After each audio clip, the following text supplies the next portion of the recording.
আসসালামু আলাইকুম। আজকে আপনাদেরকে দেখাবো কিভাবে ওয়ানএক্স অ্যাকাউন্ট তৈরি করেন।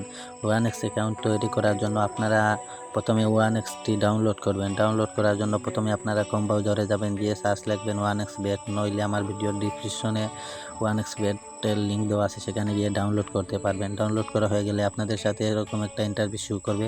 ইন্টারভিউ শো করার পরে আপনারা রেজিস্ট্রেশনে ক্লিক করবেন। ক্লিক করার পরে ইউনিয়ন চেক ইন ক্লিক করবেন। ইউনিয়ন চেক ইন ক্লিক করার পরে আপনারা এরকম একটা ইন্টারভিউ শো করবে।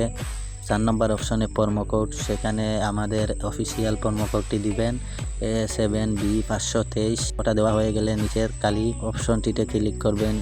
ক্লিক করা হয়ে গেলে রেজিস্ট্রেশনে ক্লিক করবেন। রেজিস্ট্রেশনে ক্লিক করা হয়ে গেলে আই এম রোবট দেখাবে, সেখানে ওটা ভেরিফিকেশন করবেন। ভেরিফিকেশন করার জন্য এখানে চাইবে বাইসাইকেল, অনেক কিছু চাইবে। আপনারা মানে যে আর যেটা চাইবে সেটা দিবে। আমার বাইসাইকেল চাইছে, আমি বাইসাইকেলটাই দিতেছি। এখানে ইউজার আইডি পাসওয়ার্ড ওইটার একটা স্ক্রিনশট করবেন, কারণ ওইটা পরবর্তীতে অন্য ডিভাইসে লগ ইন করার সময় ওইটা কাজে লাগবে। এরপর রেজিস্ট্রি অপশনে ক্লিক করবেন। রেজিস্ট্রি অপশনে ক্লিক করা হয়ে গেলে আপনার অ্যাকাউন্ট হয়ে গেছে।